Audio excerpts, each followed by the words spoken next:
नमस्कार, बहुत स्वागत है आपका पब्लिक एशिया न्यूज में और आपके साथ मैं हूं निशांत वत्स। संभल में हुए सर्वे टीम पर पथराव, हिंसा और अगजनी में हुई मौत के बाद आग में धधक रहे संभल में हर तरफ सन्नाटा पसरा हुआ है। चप्पे चप्पे पर भारी पुलिस बल तैनात है और हर गतिविधि पर नजर रखी जा रही है। हालांकि 1 दिसंबर तक प्रशासन की ओर से संभल में किसी बाहरी व्यक्ति के प्रवेश पर भी रोक लगा दी गई है।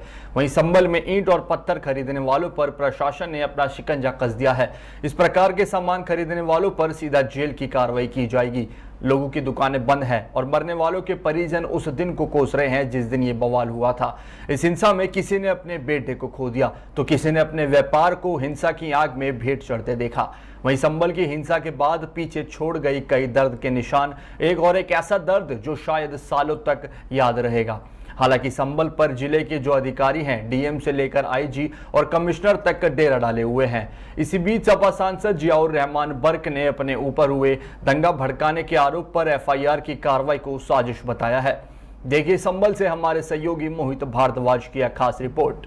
देखिए, मुझे बड़ा ये अफसोस है कि आजाद मुल्क के अंदर शासन के इशारे पर पुलिस प्रशासन के लोगों ने जो घटना संभल में अंजाम दी है, उसने पूरी मानवता को झकझोर करके रख दिया है और इस प्रदेश और देश की छवि खराब करने का काम किया है। और जो प्लेसेस ऑफ वर्शिप एक्ट है, उसका भी मजाक बनाया गया। उसके अलावा याचिका दायर की गई और फिर सर्वे दिन का दिन करने के लिए डीएम एसपी पहुंच गए बगैर कोई समन्वय समिति बनाए बगैर।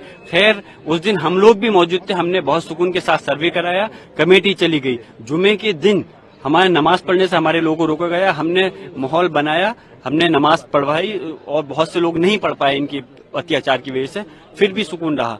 जिस दिन की ये कल की घटना है, मैं संभल तो दूर की बात है, प्रदेश के अंदर भी मौजूद नहीं था। मैं बेंगलोर गया हुआ था all India Muslim personal law board की बैठक अटेंड करने के लिए, लेकिन मेरे पर मुकदमा दर्ज कर दिया गया।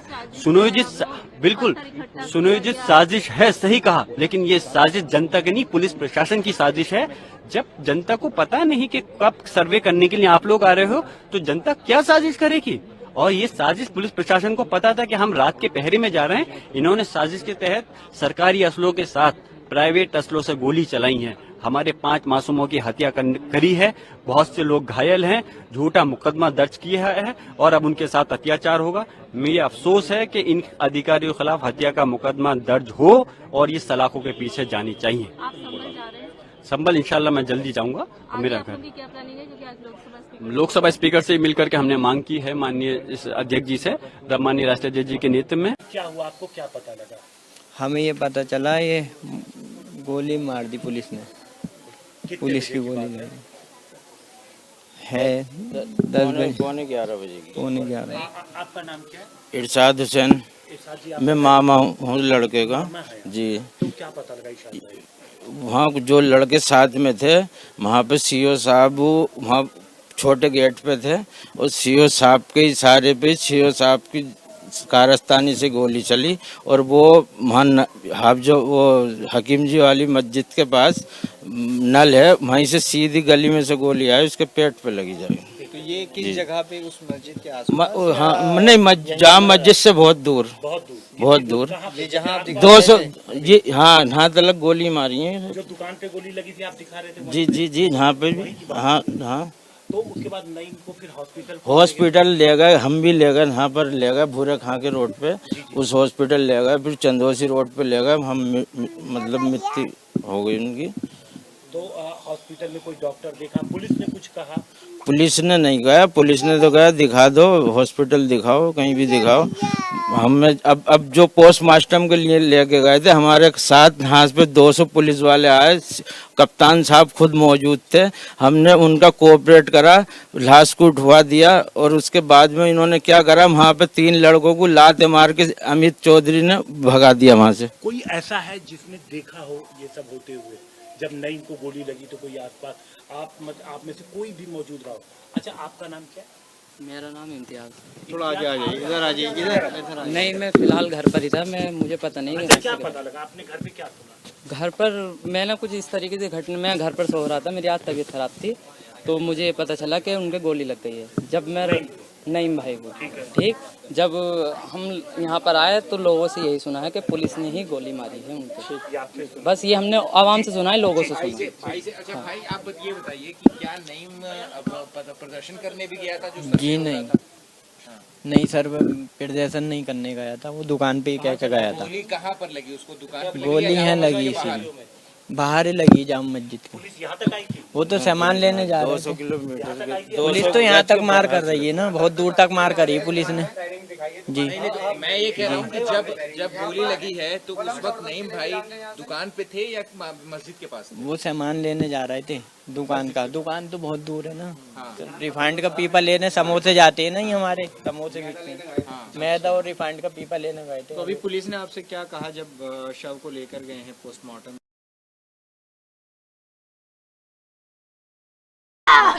अरे मेरा लाल क्या करूं? अरे मेरा लाल करते थे आपके बेटे? मीठे की दुकान है मेरे बेटे की, पीपा लेने गया था तेल का फतल्ला सरा में। आपको कब पता चला कि उनके साथ? हमें तो वही 10-11 बजे हो उधम कटा क्या हो, उसके गोली लग गई।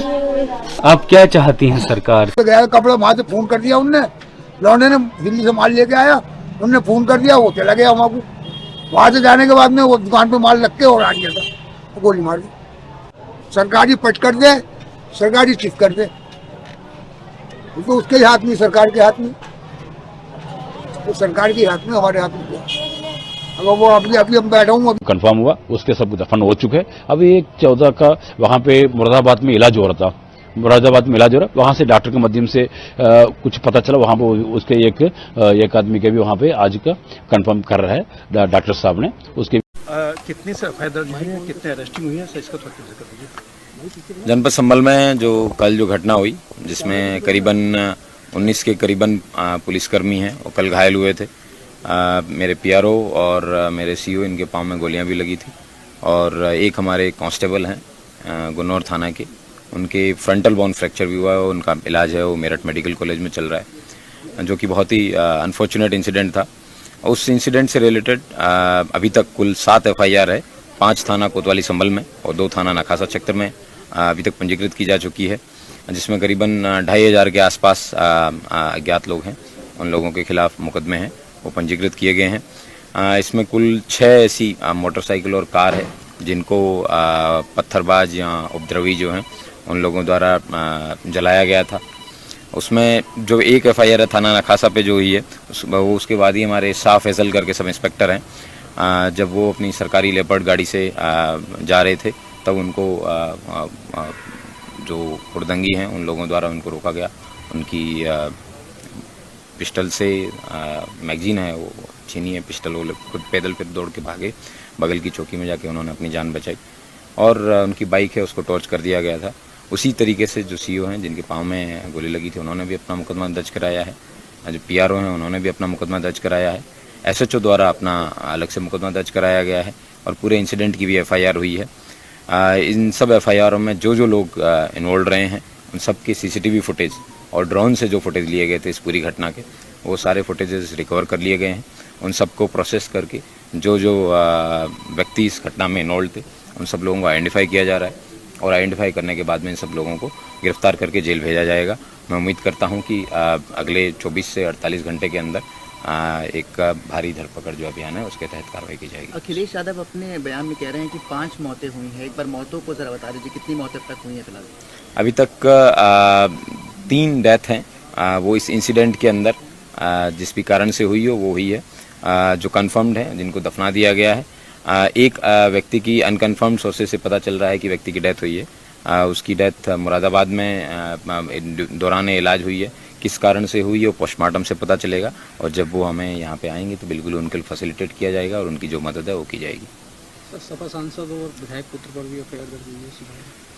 हाँ, ये एक एफआईआर है जिसमें एफआईआर संख्या है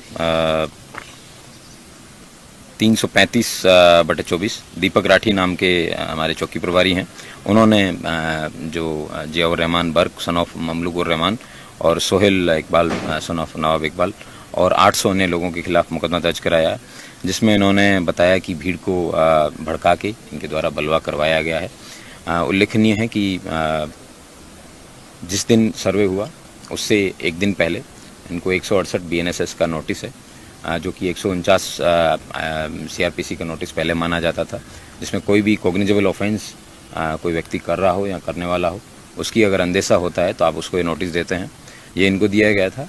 ममलूकुर रहमान को 10 लाख के मुचलके से पाबंद भी करवाया गया था, क्योंकि इनके द्वारा भी मस्जिद की हिफाजत और इस तरीके के तमाम स्टेटमेंट है वो दिए गए थे, जिनकी वजह से लोगों में एक संवेदनशीलता बनी हुई थी और उन लोगों को ये था कि कोई व्यक्ति जो है किसी न किसी तरीके से हमारी मस्जिद पे कब्जा कर लेगा।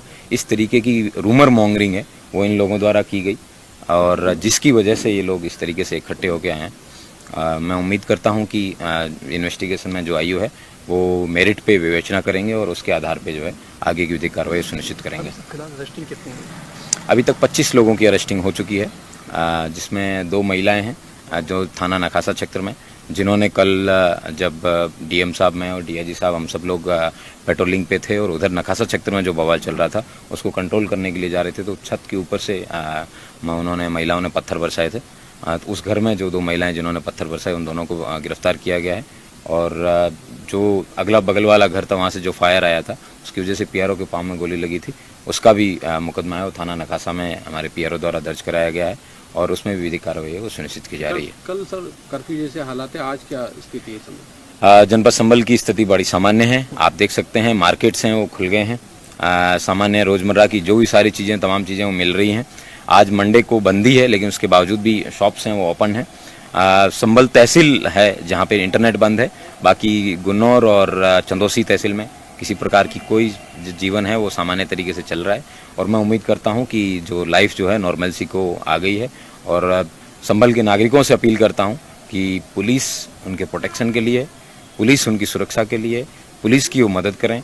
जिन जिन लोगों को इन दंगाइयों के बारे में, इन पत्थरबाजों के बारे में जानकारी है वो लोग आगे आएँ और बताएं कि कौन लोग हैं जिन्होंने स्टोन पेल्टिंग किया है। उनकी मदद भी की जाएगी, उनकी आइडेंटिटी भी सीक्रेट रखी जाएगी और उनको जो भी इनाम भी बनता है तो उस हिसाब से उनको पुरस्कार से भी नवाजा जाएगा। लेकिन ये व्यक्ति, कोई भी व्यक्ति जो भी फुटेज में कहीं भी कैमरे पे मिला है उस व्यक्ति के खिलाफ कार्रवाई 100% इंश्योर की जाएगी। वीडियो वायरल है सर जिसमें फायर हो रहा है, वो क्या है पूरा वीडियो? पुलिस को किसी भी प्रकार का फायर करने का लीथल वेपन से कोई परमिशन कल DM महोदय द्वारा नहीं दिया गया था। उनके द्वारा एंटी राइट जो भी गियर हैं, एंटी राइट जितने भी म्यूनिशंस हैं, जिसमें टीयर स्मोक है और रबर पैलेट्स है और दूसरी पैलेट्स हैं, तो वो एक रबर पैलेट का वन ऑफ द मॉडल है, नमूना है, जिसकी वजह से उसमें किसी प्रकार का कोई गन शॉट या फिर ऐसी कोई लीथल वेपन है वो उसमें अभी तक यूज़ करने का हमारे यहाँ किसी प्रकार का कोई रिकॉर्ड में या प्रकाश में नहीं आया है और मैं उम्मीद करता हूँ कि और भी इसी तरीके का आगे कोई ऐसा एविडेंस मिलेगा तो उसका सर एक वीडियो सर एक और वायरल है जिसमें जो सर्वर टीम है उसके साथ कुछ लोग जा रहे हैं, सर्वे टीम के साथ नारेबाजी करते हुए, वो क्या कब का वीडियो सर? सर्वे टीम जो करने आई थी वो प्रातः 7 बजे से पहले दोनों पक्ष जो हैं वो थाना कोतवाली संभल पे आ गए थे। उन दोनों पक्षों को रजामंदी से बाद में सर्वे शुरू हुआ, दोनों लोगों सभी पक्षों की GD एंट्री हुई और उसके बाद में क्योंकि ये कोर्ट मैंडेटेड सर्वे है उसमें पुलिस का काम सुरक्षा प्रदान करना है, वो दोनों पार्टीज को सुरक्षा प्रदान करना है और जो जनरल टेम्पो ऑफ लाइफ है, एवरीडे टेम्पो ऑफ लाइफ है, उसको भी मेंटेन रखना है। उसके आधार पर वो लोग गए थे, वहाँ किसी प्रकार का उनको कोई इश्यू नहीं था और वहाँ से भी जब इन्होंने पत्थरबाजी शुरू कर दी थी उसके बाद भी इन लोगों को थाना कोतवाली से काफ़ी दूरी तक सेफ जगह से बाहर वहाँ छोड़ दिया गया था। वो उसके बाद का वीडियो है जो जिस वीडियो की आप बात कर रहे हैं और उसके बारे में मैं उससे ज़्यादा मैं कुछ नहीं बता सकता। संभल के जो बॉर्डर्स हैं उसको सील करने की एक जानकारी सामने आ रही है, कैसा कुछ किया जा रहा है? ऐसी कोई निर्बाध रूप से व्यक्ति आ सकता है, जा सकता है, लेकिन कोई भी व्यक्ति अगर अपना पॉलिटिकल माइलेज गेन करने के लिए या कोई भी ऐसा ऑर्गेनाइजेशन है वो अपना स्वयं के स्वार्थ के लिए अगर शांति व्यवस्था लॉ एंड ऑर्डर मेंटेन करने में कोई दखल डालता है तो फिर उसके खिलाफ कार्रवाई के लिए जो है वो 163 का जो कानून है वो लागू है। Thank you.